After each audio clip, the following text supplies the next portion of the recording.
privacy monitoring. On air, online, and on smartphone. This is What is going on, everyone? My name is Joe Ivan, and we are live on 90.3 WESS, East Stroudsburg University, East Stroudsburg, Pennsylvania. Thank you all for tuning in to the Weekly Cheese, the Pocono's #1 place for everything Green Bay Packer.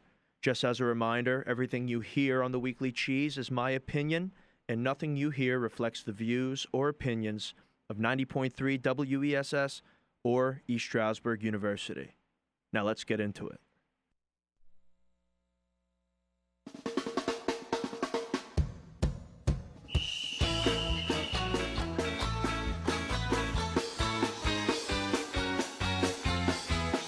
How many times must we take this disgrace? Another Bears fan throwing insults in our face. The Packers are the greatest team to ever play the game, even if from time to time they've been a little lame. How could you ever love a team with Jim McMahon? Not even Porky Pig was as big a him. They got a reputation that's mostly based on luck. The Bears still suck. The Bears still suck. The Bears still suck. The Bears still suck. The Bears still suck. They really, really, really, really, really, really suck. Yes, the Bears still suck.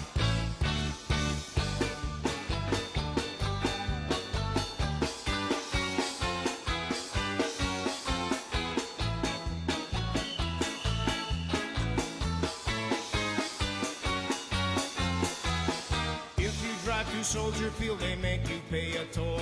For cripes' sake, they only won one lousy Super Bowl. They make fun of Wisconsin, but we don't get upset.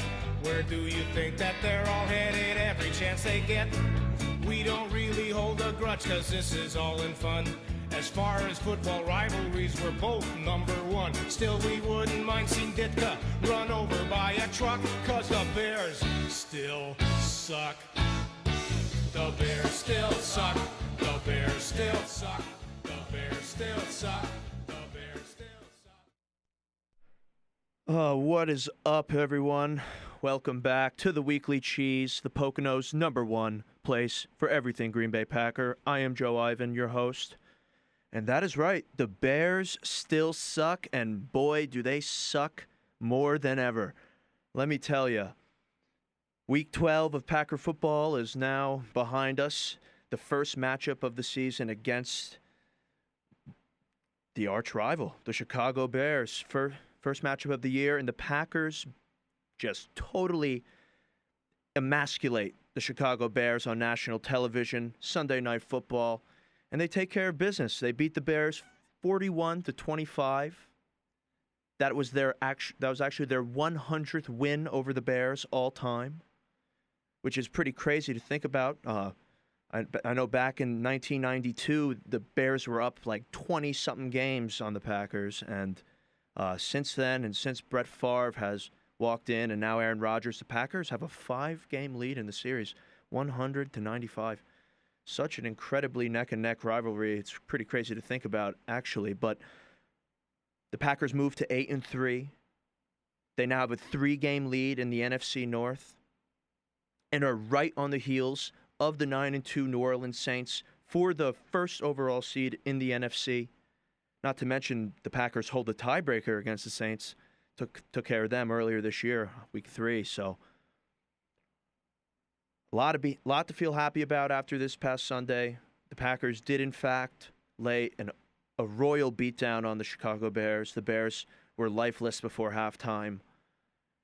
But still some things that we should all keep an eye on, remain concerned about, and use as a reminder to not get too high after this just decimation of the Chicago Bears. Yeah, it's fun. It's always great to beat the Chicago Bears and feel good on Monday and early in the week. Listen to the Bears Still Suck song. I know that's a fan favorite for all Packer fans out there because, I mean, man, and is it the truth? But there's still some glaring deficiencies on the Green Bay Packers squad, specifically on the defensive side of the ball. the offense, it's really hard to complain about the Packers' offense after the first half of last week and all of this past Sunday. I mean, the Packers' offense seems to be just getting started, if you ask me. Dominant offensive performance against the Bears, 41 points. I mean, sheesh. And some standout performers. It was a day of milestones, not just the 100th win over the Chicago Bears. It was a day of milestones all around. Milestone Sunday for the Green Bay Packers. Aaron Rodgers advances his record to 20-5 all-time against the Chicago Bears. Threw 21 for 29, 211 yards, 4 TDs, no interceptions. It's the fourth game in a row Aaron Rodgers has thrown over 70% completion. And the sixth time this season he's had over 70% completion in a game. And he's just on fire.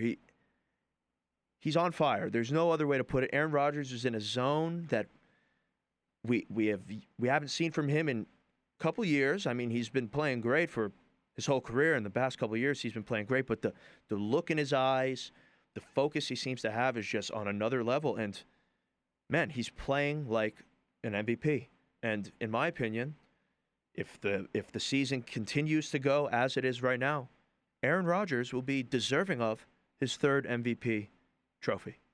After Week 12, he leads the NFL in touchdowns with 33, red zone touchdowns with 24, a touchdown percentage, 8.7, passer rating of 117.6. He leads the NFL in completions and passing yards on balls thrown over 20 yards in the air. He's thrown 26 completions for balls thrown 20 yards in the air, and for 1,019 yards on big play opportunities. And he leads the NFL in play action. He has the most lethal play action in the game right now. Matt LaFleur and Aaron Rodgers are just dialing up the play action, and they decimated the Chicago Bears with it. That's why Aaron Rodgers only had 29 pass attempts. That's why in those 29 pass attempts he had 200 yards and 4 touchdowns. The Packers were just using the play action to just run, and then go deep. He's leading the league in passing touchdowns and passer rating while doing play action passes. 15 touchdowns and a 135.9 passer rating. That's just absolutely incomprehensible. And on Sunday, Aaron Rodgers threw his 50,000th passing yard. He threw it in his 6,436th attempt, which is the second fewest in NFL history. Second fewest attempts to achieve 50,000 passing yards. And he's just added one more accolade to his already Hall of Fame and illustrious career. And man, is it going to be nice to see him get that MVP trophy. I'm knocking on wood. I don't want to jinx it, but he deserves it. He's on a mission.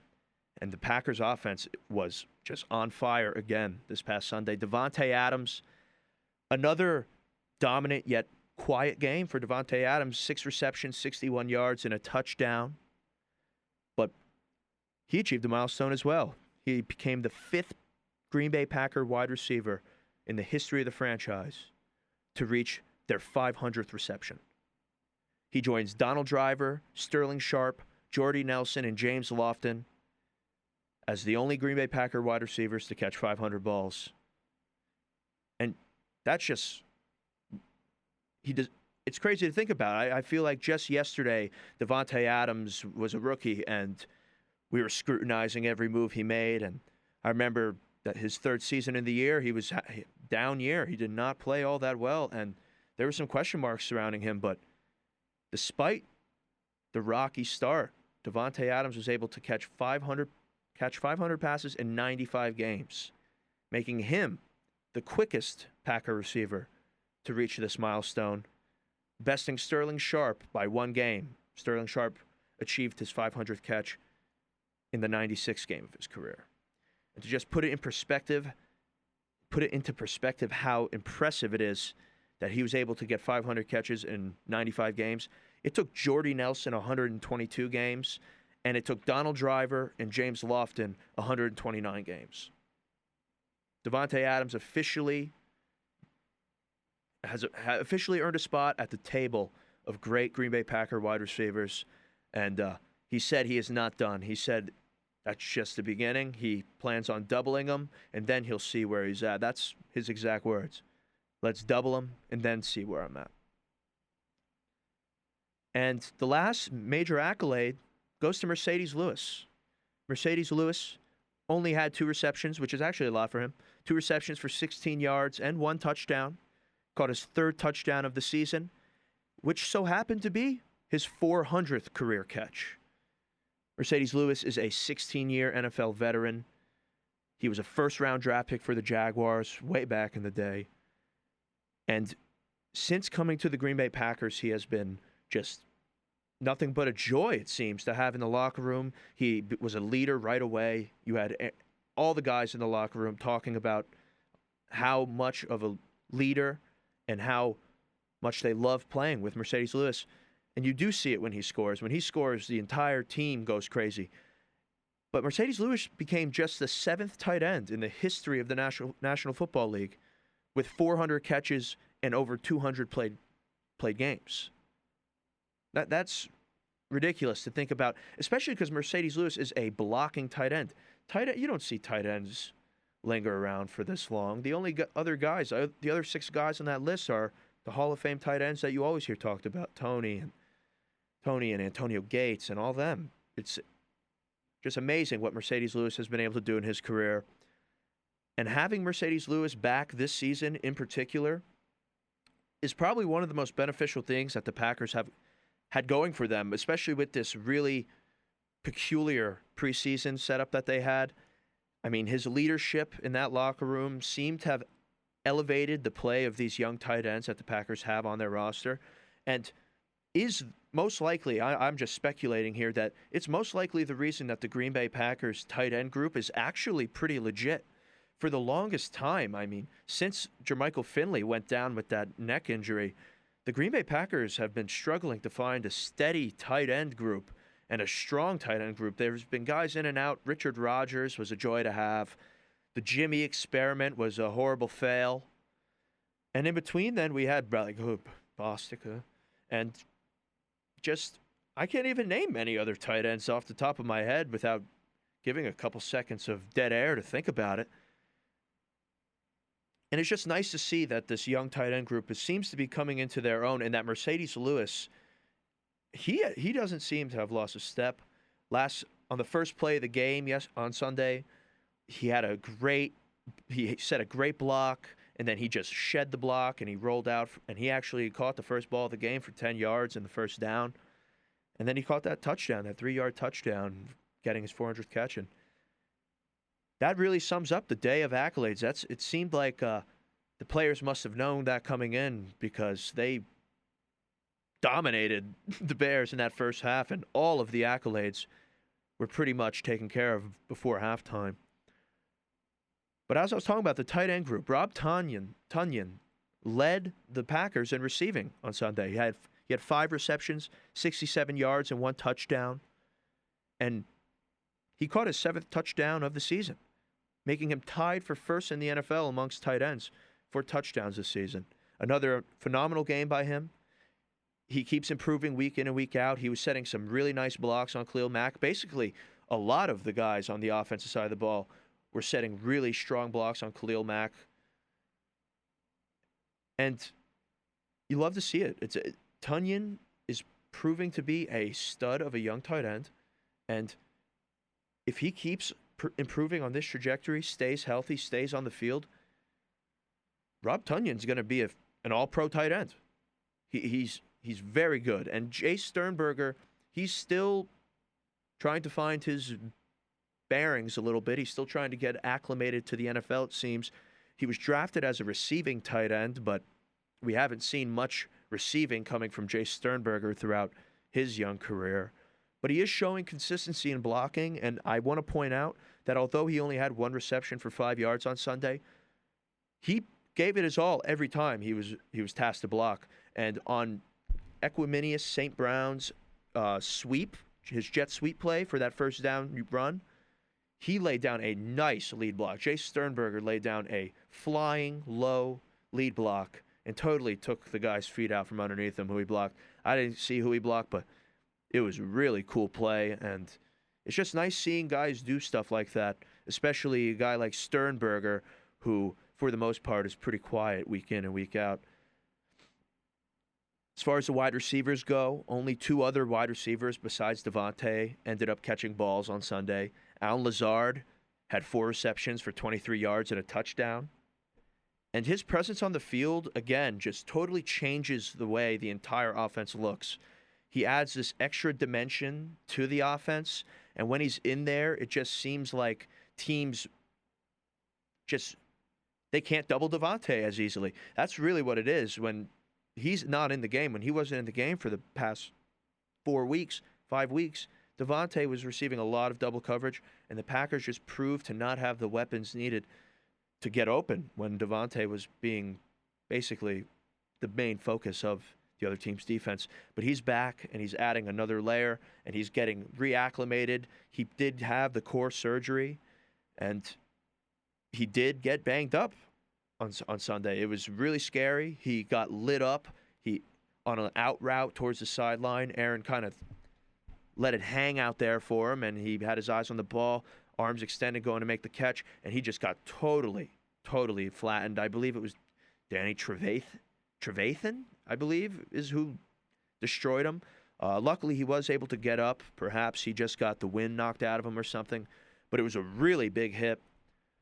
That makes me that leads. I need to bring up that Fuller guy on their defense. I don't know his first name, but Fuller on the Bears defense is a total dirtbag, to the point where Khalil Mack had to basically silence him when Allen Lazard was writhing in pain on the ground after that massive hit. I don't know what was said, obviously, but he is my new least favorite player in the Bears.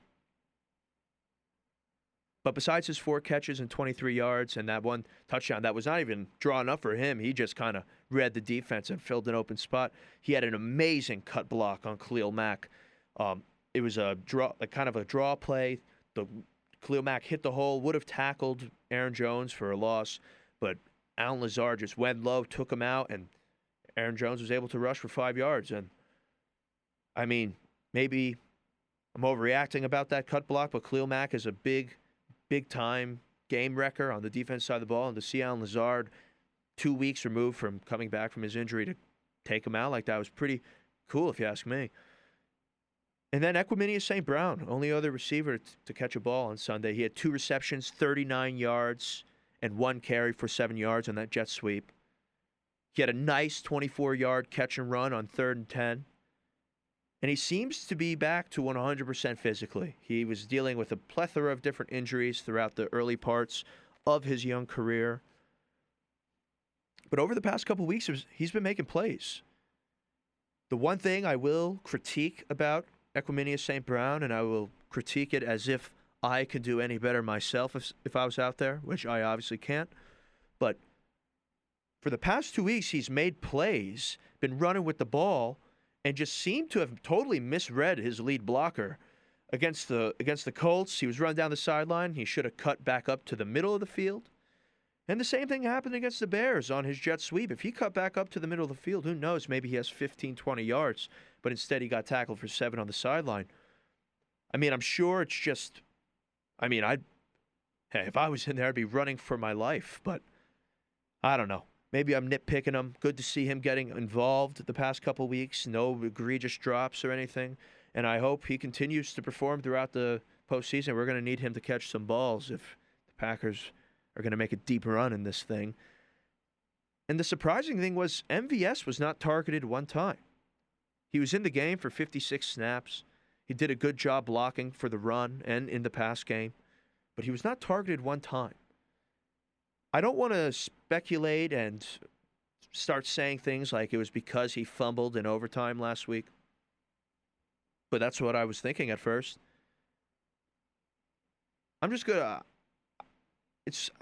I don't know what to think about that. He was out there for 56 plays and was not targeted one time. He is nursing a Achilles injury. I know that he was on the injury report throughout the week with something about his Achilles. Didn't seem to get hurt during the game. Maybe it was something in practice. And maybe that's why he wasn't getting the ball thrown to him. I'm not too sure. But the Packers really were opting to just really throw to the tight ends and Devontae, it seemed. The Packers' running game was back to what seemed like a well-oiled machine. Granted, the Bears were without their starting defensive tackle, Akeem Hicks, who is their big-time run stuffer and, in my opinion, probably the most valuable guy on their front seven. But the Packers running backs were able to have a really strong day on the ground. They split their carries. Aaron Jones, 17 carries for 90 yards. Jamal Williams, 17 carries for 73 yards and 1 touchdown. And what's there not to love about that? Equal time carrying the ball. 90 yards from Aaron Jones, 73 yards from Jamal Williams, 1 touchdown. Beautiful, beautiful 14-yard touchdown for Jamal Williams. That guy just runs so hard. And if the Packers could run the ball that efficiently every game, man, they're going to be almost impossible to stop on the offensive side of the ball. And a big part of the reason the Packers were able to move the ball so well, one, obviously, Akeem Hicks was out. But two, the offensive line continued its phenomenal performance. I mean, another dominant Sunday from this Green Bay Packers offensive line. Unfortunately, Corey Linsley did go down with an MCL sprain after just 21 snaps on Sunday, and he is expected to miss the next 3 to 6 weeks of the season. And this brings up this week's Staccato of the Week. And this week's Staccato of the Week is me. This week's Staccato of the Week is me. It's hard to say, it's hard to admit, but I must admit I had a staccato remark last week on the show regarding Corey Linsley and his back injury that he suffered against the Colts last week. I accused him of faking the injury. I was just kidding around. It was mostly a joke, although I did admit that my brain initially did go there, considering the DeForest Buckner theory I have, which I still believe in. I still believe in the DeForest Buckner theory, and I'm not recanting that theory of mine. I'm just saying that obviously Corey Linsley did not fake the injury against the Colts. Corey Linsley has been a rock for the Green Bay Packers for the past decade. Corey Linsley is an all-pro center. Corey Linsley is actually Pro Football Focus's #1 ranked center in the NFL overall. And to see him go down for an extended period of time hurts. It really does. And part of me feels like perhaps I jinxed it. I should not have put that horrible juju out into the Packer universe. And I apologize to everyone out there and Corey Linsley for my insensitive remarks regarding his back locking up on him against the Indianapolis Colts. And that is why I am this week's Staccato of the Week. But with that being said, for the second straight game, Elton Jenkins moved to center, and in came Jon Runyan Jr. at guard. For 50 snaps, again, just like against the Colts. Runyan took 50 snaps at guard, and Elton Jenkins took 50 snaps at center. And let me just say this right now. The results cannot be any more promising. Jon Runyan does not look like a rookie. He simply does not look like a rookie out there. He was a 6th-round draft pick, and he might be the steal of the 2020 NFL Draft. He's a beast. Jon Runyan is a beast.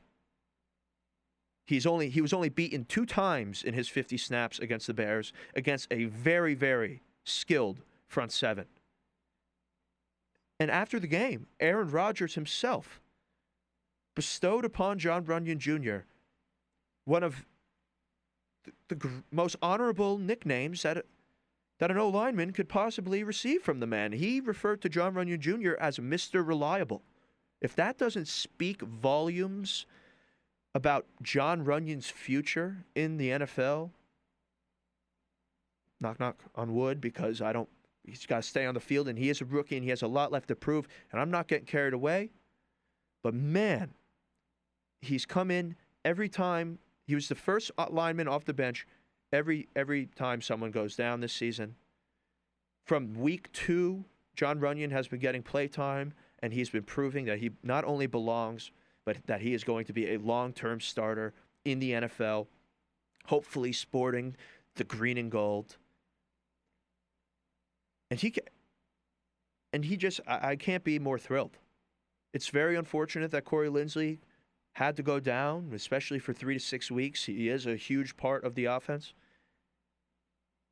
But with that being said, not many NFL teams can afford to lose an all-star, an all-pro offensive lineman without seeing some sort of drop in play.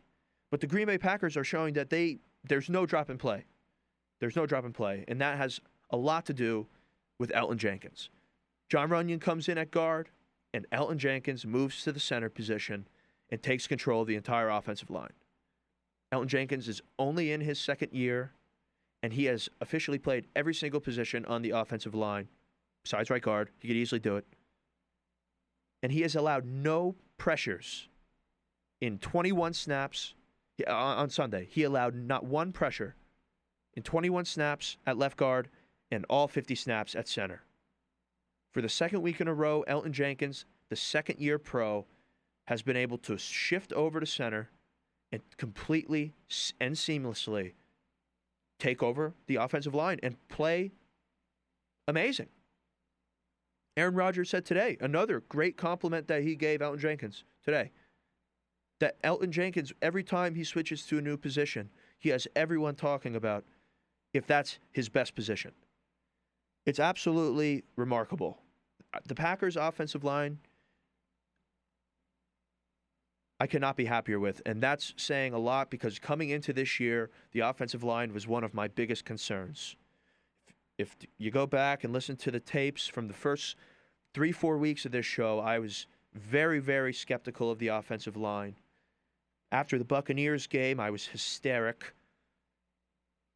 And I overreacted. The Green Bay Packers offensive line is the real deal. And with Linsley being on a contract year, Elgton Jenkins showing all this versatility, and the production that John Runyon has been putting out there, and he's been proving that he is the offensive lineman of the future offensive line for the Green Bay Packers looks as follows, in my opinion. Dave Bakhtiari, John Runyon, Elgton Jenkins at center, Lucas Patrick, Billy Turner. And the cool part about it is, for the next couple weeks, we're going to be able to see exactly how that offensive line looks. They're going to be able to get a bunch of snaps together. And we're going to be able to see how John Runyon performs in his first career start. See how Elgton Jenkins performs in his first career start at center. And I can't be more excited to simply watch the offensive line this upcoming Sunday against the Philadelphia Eagles. I really can't. Lucas Patrick went down at the end of the game with a toe injury. He didn't return because it was a blowout, and I don't expect him to miss any time.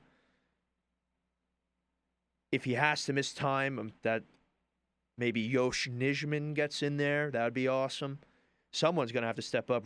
Rick Wagner. No. What am I saying? Yosh Nijman's not going to get in there if he can't go. It's just going to be a simple shift of Billy to right guard, and in comes Rick Wagner. I just want to see Yosh get in there, to be honest. But yeah, very, very promising future for this Green Bay Packers offensive line. And to end off this offensive segment, before we go to a break, there has been a beautiful breaking news story in the world of the Green Bay Packers. Breaking news out of the Green Bay Packers organization today. The Green Bay Packers have finally cut wide receiver Darius Shepard. Yeah, I know. What a relief. What a relief. Now it all makes sense why Darius Shepard was able to go in there and field kickoffs at the end of the game against the Bears this week. They were allowing him to bask in Lambeau Field one last time, and I totally agree with that. But what a relief that Darius Shepard has been cut. And not only that, the Green Bay Packers signed Tavon Austin. this is the official upgrade of the ages. And although this is not the acquisition that everyone in Packer Nation has been hoping for this whole season, really, it's not Fuller. He popped for the PEDs. It's not the other guy we're going for, Kenny Stills. It's not a huge name, but Tavon Austin is a guy that Matt LaFleur knows and trusts from his days with the Rams. And with Tyler Ervin being hurt, who knows how long Tyler Ervin's going to be out of commission. Tavon Austin comes in and just fills that role. He is basically Tyler Ervin, if not a better version of Tyler Ervin. Tavon Austin's kind of a name. He was a nasty college player, has had a solid career so far. He had some really, really productive years with the Rams. And again, although it's not the big name acquisition that we were hoping the Packers were going to make, but it is considering it came right on the heels of the Packers cutting Darius Shepard, it's the upgrade of the ages. I'm sorry, I could not be happier that Tavon Austin is going to be fielding kicks and punts for the Packers, as well as coming in there and being a solid gadget guy. He could take some handoffs. He could do that jet sweep that Matt LaFleur loves so much. And upgrading Darius Shepard for Tavon Austin is like upgrading Tyler Lancaster for it's like upgrading Tyler Lancaster for Lawrence Taylor. Honestly, it really is. That's how bad Darius Shepard has been for the Packers, how much of a headache he has been. And quite frankly, today's news made me very, very happy and confident moving forward. Tavon Austin is a piece that makes the Green Bay Packers roster better, and he's going to make a difference for this team moving on into the later part of this year and into the playoffs, the postseason, where it all matters. We're going to take a quick break here. When we come back, got to chop up some of that defense. I mean, although same old problems. You guys saw. We'll be right back. Don't go anywhere. This is 90.3 WESS, East Stroudsburg University, East Stroudsburg, Pennsylvania.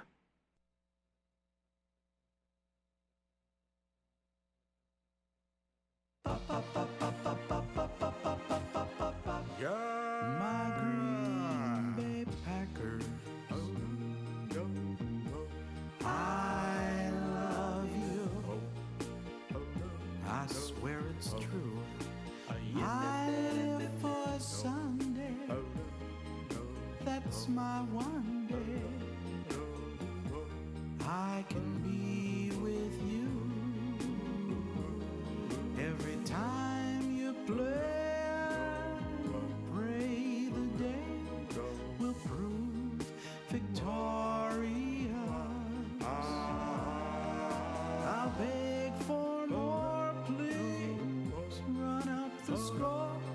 I could never get enough. My Green Bay Packers. I feel you deep in my bones. I get so lonely on that bye week. Oh, it goes so slow. When we pass that goal, it's so emotional. I shed a tear, it's true. My Green Bay Packers, I'm in love with you. Whoa, whoa, whoa, whoa, whoa, whoa, whoa. I wonder if you love your Green Bay Packers. Quarter one, the game's begun. We elected to receive and proceeded to move the ball at will. It was a thrill. We got so far ahead, we thought they were dead. It's true. Then came quarter two. We seemed to change. We played so strange. And why? I'll never know. But at halftime, our coach was fine. Damage to locker room property. Then came quarter 3. We got back on track, we gave him a whack, and in quarter 4, closed the door. Now I'm sitting there in my easy chair, and I've got to wait a whole week for another game. It's a shame. But I'd rather go on waiting another whole week than to never see you play again. Green Bay Packers, I love you. When we pass that goal, it's so emotional. I shed a tear, it's true. My Green Bay Packers, I'm in love with you.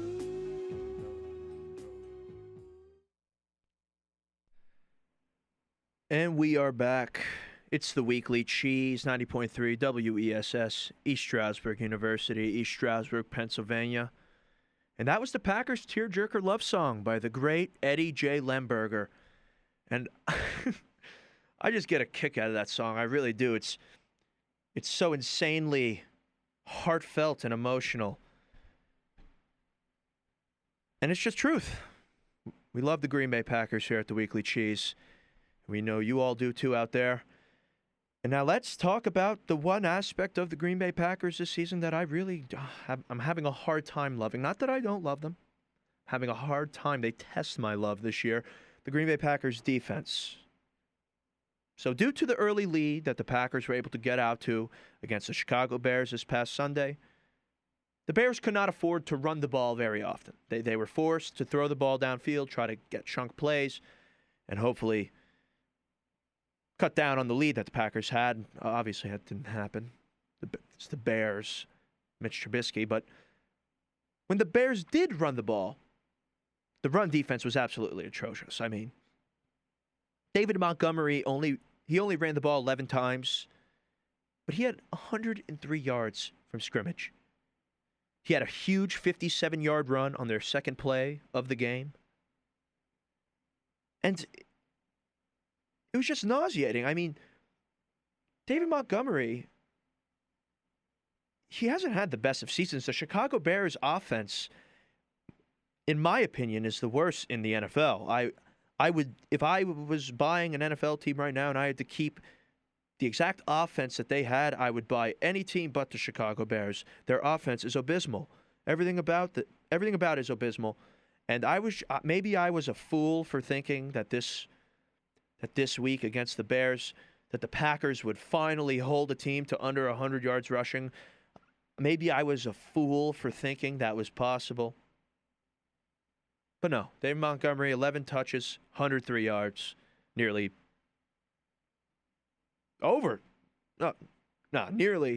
10 yards a carry. And it's just really disheartening. We saw it against the Colts. If a team wants to run the ball straight down the Packers' throat, they will, and they will keep the offense off the field. And that is the surefire way to beat the Green Bay Packers. Every time the Packers get destroyed by a team, it is because they have ran the ball down their throat and only passed.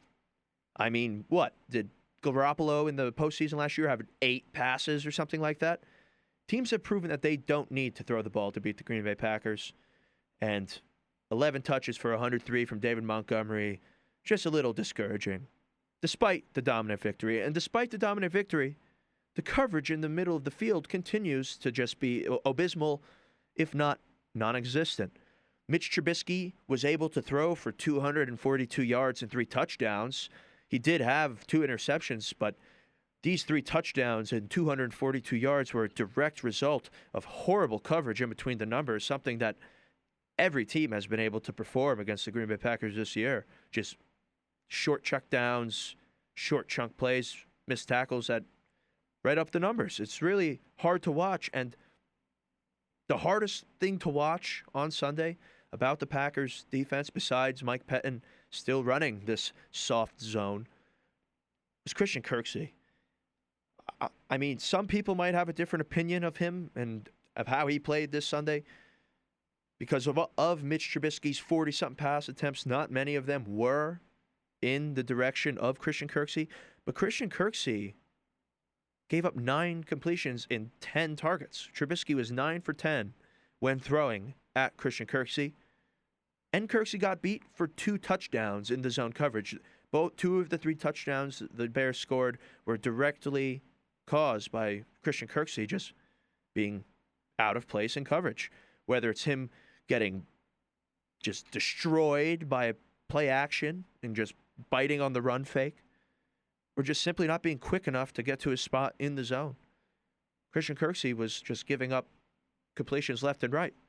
And on top of that, he had 3 missed tackles on Sunday and just, completely got put out of position by Mitch Trubisky's fakes. I mean, on David Johnson's 57-yard run on the second play of the game, Christian Kirksey totally bit like Trubisky was going to keep it on the read option. And David Johnson had a wide open lane right up the middle of the field for 57 yards. And it's just really, again, discouraging. Blake Martinez was a solid middle linebacker, and I realize that more and more as each week passes. Although he wasn't the best in coverage, he was a sideline-to-sideline guy, and he was just a machine out there, and he commanded the defense. He was a true Mike linebacker. And I don't know if I could say the same about Kirksey. And Kirksey was supposed to be his replacement. He is his replacement. So the continued horrible run defense, doubled with the continued horrible soft zone coverage and the Packers just allowing easy completions within the numbers, it's just frustrating. I'm also very disappointed in the super, super soft coverage that was displayed right before halftime and in the fourth quarter at the end of the game. I know the game was a blowout, but the Packers gave up 15 points in the fourth quarter.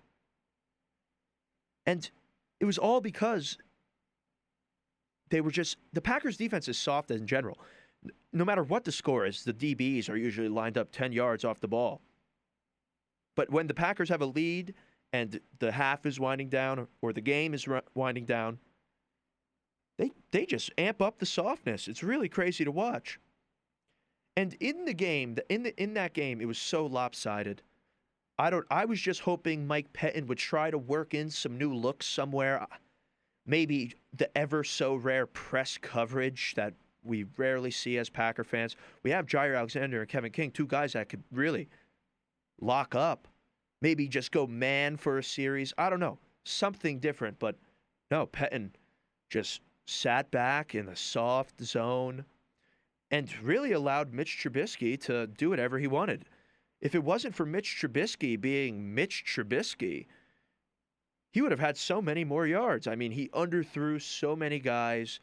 Balls were hitting the dirt on comeback routes. It was really not a good game from the guy. But he was still able to go on 2 13-plus play drives, shave 10-plus minutes off the clock in the fourth quarter, and score 2 touchdowns and convert a 2-point conversion. And it's frustrating because if the Packers just locked up for 4 quarters and really took it to the Bears the entire game, the Packers would have won 41-10. And 41-10 looks and sounds a whole lot better than 41-25. I know I'm being a spoiled fan here, but I want to beat the Bears 41-10, especially when we so easily could have. But enough complaining. It was a glorious victory over the rival Bears, and there's a lot to feel good about. A couple standout performances on the defensive side of the ball. First and foremost, defensive ball goes to Darnell Savage. Hands down, the most impactful game of his young career. He's really seemed to have been coming into his own over the past 3 weeks. On Sunday, he had 2 extremely athletic interceptions. He's cut down in the amount of times he's getting beat in zone coverage. He's getting quite some tackles over the past couple of weeks, more than we're used to seeing him get. And those interceptions he had on Sunday were extremely athletic. One of them, he just basically outran the Vikings, the Bears receiver, and Mitch Trubisky horribly overthrew a guy, and Darnell was basically able to just run and catch the ball as if he was the intended target in the back of the end zone. And then he had a sick leaping interception for his second one. And, yeah, it was great to see him have that performance. It was easily his most productive game and impactful game as a Packer. And he was the big game changer early in the game and allowed the Packers to get off to the start they did and really forced the game to be over by halftime. The Packers were able to score 2 touchdowns off his interceptions. Game ball goes to Darnell Savage. Kevin King had a great game. It was his second game back from injury. He logged 4 tackles, 3 deflected passes, actually his first 3 deflected passes of the season. And one of his deflected passes actually prevented a touchdown on the Bears' first drive of the game after that 57-yard pickup by Montgomery. Back of the end zone, Allen Robinson, and it was actually I credit both of them. I believe Raven Green was credited with the broken up pass, but it was Kevin King. Kevin King came in, finished it off, ripped the ball out of Allen Robinson's hands. Kevin King got beat a couple times in coverage, but that was really at the end of the game when Pettin had the Packers just sagged off and in the softest coverage I've ever seen. So I really can't say that was really his fault getting beat in those coverages. But nice game in his second game back from injury, and hopefully Kevin King continues to get involved, make some plays, because when Kevin King's making plays in the secondary and disrupting passes, the Packers' defense is on another level. And Preston Smith had his best performance of the season. After a week of being flambasted by the media and getting his snap count reduced, he actually did get benched for Rashawn Gary like I thought he would. He had a great game, best game of the season. 3 tackles, 2 hits on the quarterback, a sack, and a scoop and score. His first touchdown in the green and gold, I believe. I could be wrong about that, but I believe it's his first touchdown. He also stuffed Trubisky on a read option on the goal line. And the best part about it is he only lined up in coverage 2 times all game. That's significantly less than we've seen him line up in coverage throughout the beginning of this season. And I genuinely believe the even snap count between him and Rashawn Gary was good for him. It definitely lit the fire that he needed. And honestly, having the majority of the snaps, having the snaps be that lopsided was probably frustrating for him at some level. I don't know. Really happy with the performance by Preston Smith, and again, hopefully he keeps going, because when he's playing good and disrupting the quarterback, it opens things up for the secondary to get those timely turnovers that we were so accustomed to seeing last year. The pass rush as a whole all day was great. They had a combined 7 quarterback hits and 3 sacks. Zadarius Smith continued his dominant play, the same play we've seen him have for the past 2 seasons. He's just a beast. He hit Trubisky 3 times himself, forced the fumble that Preston Smith actually scooped and scored, and that was on a sack. But Rashawn Gary, man, he had his first start of the season. He played 43 snaps, and he's continuing to be a force out there. He had an insane bull rush, and he picked up a holding penalty on him, completely flattened the tackle. And on the Zadarius Smith sack, Rashawn Gary basically caused that sack. He pushed the pocket. He forced it to collapse real early, pushed the tackle right into Mitch Trubisky, forced him to move up, in which Zadarius was able to get behind him and take him down. And if the Packers' pass rush can continue to perform like they have the past 2.5 weeks, then the whole defense as a whole is going to play better. It opens up the secondary to make plays, get those timely turnovers, and just gets the whole spirit of the team going. When Zadarius Smith and co. are rushing, it is just the whole team feels that energy. And honestly, I love watching Rashawn Gary line up on the left side, Preston Smith line up on the right side, and let Zadarius Smith line up at end. Having all 3 of them rush at the same time has proven to be very effective over the past couple weeks. And that's something I really hope the Green Bay Packers can continue going forward.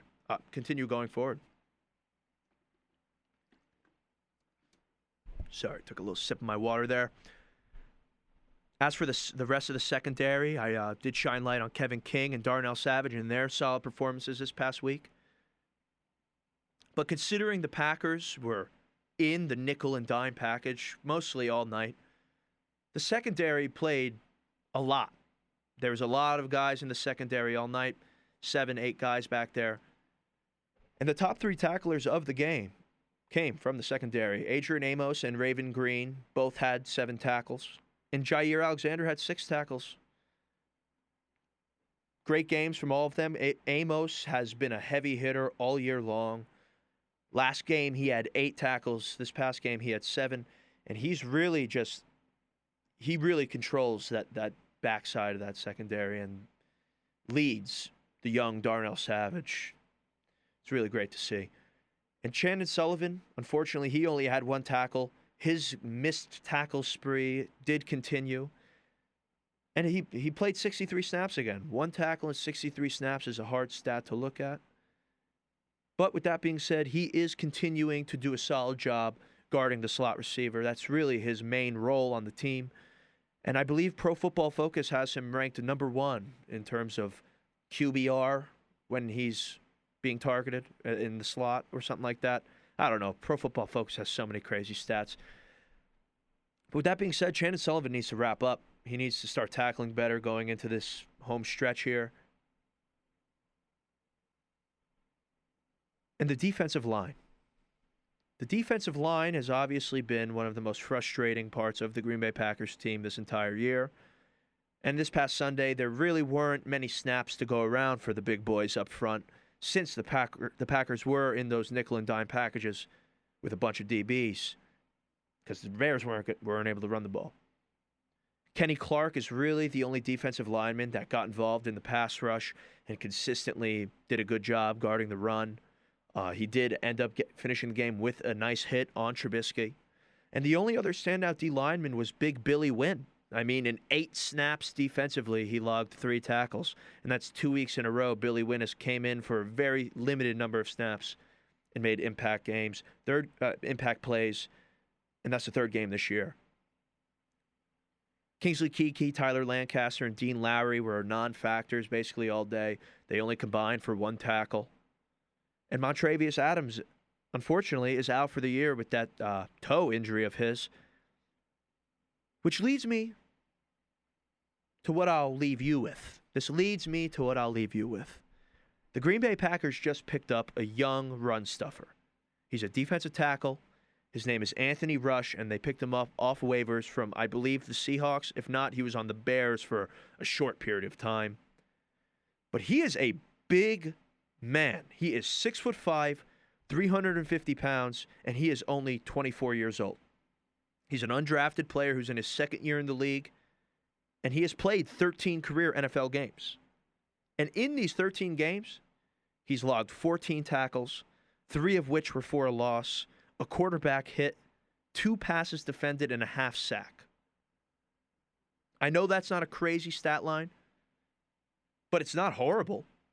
13 games, 14 tackles. I mean, that might be around what Dean Lowry produces, and it's definitely more impressive than what Tyler Lancaster produces, if I'm not mistaken. Besides that, he's about 2 inches and 100 pounds bigger than Tyler Lancaster. And when it comes to stuff in the run, that's very important. So hopefully the Packers can get him involved in this defense in some way or another. And he can provide some extra help on the inside of the D-line and get this Packers run defense to a somewhat competent level. They don't need to be the most dominant run defense in the NFL, but they sure can't be the worst. And unfortunately, they seem to be one of the worst right now. Whew. All right, now let's look ahead to what the Packers have coming up this week. Week 13 in the NFL. Well, not officially yet. Week 13 officially begins tomorrow night, Wednesday night, after the Pittsburgh Steelers-Baltimore Ravens game. But Week 13, the Packers have the Eagles coming to Lambeau again. I'm not sure why the Eagles are coming to Lambeau Field for a 2nd straight year, but they are. With that being said, the Eagles are 3-7-1. And they have not had the season that they have hoped for. They are one of the biggest mockeries in the NFL up until this point of the season. But with that being said, they are only 1 game removed from the number 1 seed in the horrible NFC East. They're 1 game removed from the Washington football team. And they are not out of it. The Philadelphia Eagles still have playoff hopes. despite their 3-7-1 record. And on top of that, they're coming off of a horrible beatdown that they suffered at the hands of the Seattle Seahawks just last night. So obviously, Lambeau Field against the Packers, every team brings their A game for the Packers. And a team that's angry and in playoff contention.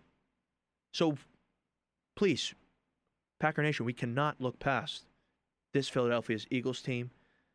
I don't believe the Green Bay Packers are going to be looking past them. And I do believe the Packers are going to take care of business as they should, in a dominant fashion. I'm looking for the pass rush to continue to improve because, as everyone knows at this point, pressuring Carson Wentz early and often will result in at least one turnover, if not two. But pressuring him as often as possible is a major key to success against the Eagles next week. And this is also a game where I would love to see the run defense perform. I know I thought that coming into this week, and it sure would have been easier to come in and have a dominant game against the Bears running attack. But the Eagles have the 13th overall rushing attack in the NFL. They're averaging 116 yards a game, 102 on the road. And if not contained early, Miles Sanders really can run all over the Green Bay Packers, which would be devastating. That needs to be the Eagles' game plan going in to the game Sunday. Run the ball with Miles Sanders down the Packers' throat. So this run defense needs to step up. I'm not sure how much of young Anthony Ford we'll be getting to see. Anthony Rush, I'm sorry. But the Packers' run defense needs to bring it. The offense isn't going to have an issue. The offensive line, obviously got to keep an eye on them. It's going to be interesting to see what goes down with that potential future starting lineup for the Green Bay Packers. But yeah, I think another dominating performance. I think the Packers take care of business. My prediction is Packers win 38-21. Thank you guys all. Thank everyone out there for listening to this week's episode of The Weekly Cheese. Gonna get out of here, leave you with a little Packer music before we go. But as always, the cheese stands alone. Have a great week. Talk to you guys next week. And have a great night. This has been The Weekly Cheese, 90.3 WESS, East Stroudsburg University, East Stroudsburg, Pennsylvania. The cheese stands alone. Have a good night.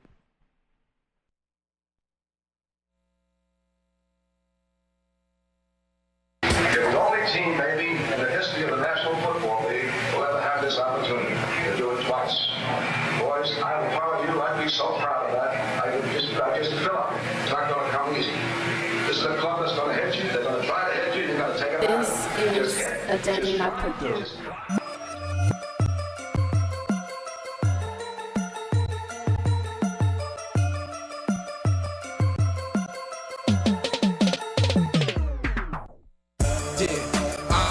You know what it do.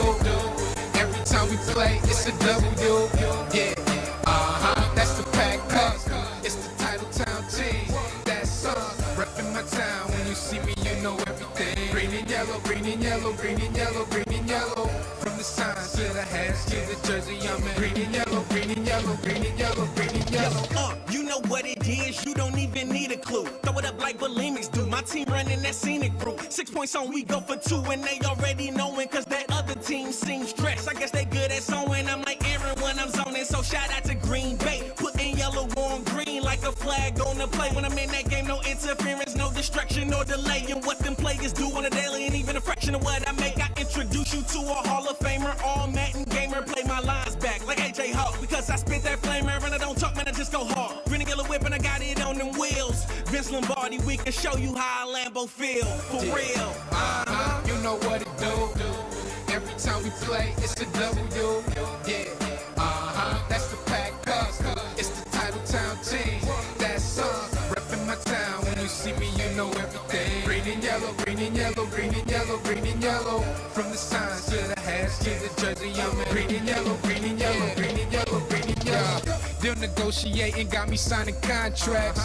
Through my Gmail, you should see my contacts. Hustle drop cards, no longer compact. We do it digital, they tweet me, I respond back. Hey, Dave. That's what the girls say. Get respect because we always come in first place. Check my resume and my birthplace. That's the first step. Now we round the earth, babe. Yeah, Prop P and I'm top seed. Watching Donald Driver score from the box seats. And I'm clean, nothing you could tell them. Revolution team of rebels, repping for the green and yellow. Yeah, you know what it do. Every time we play, it's a W.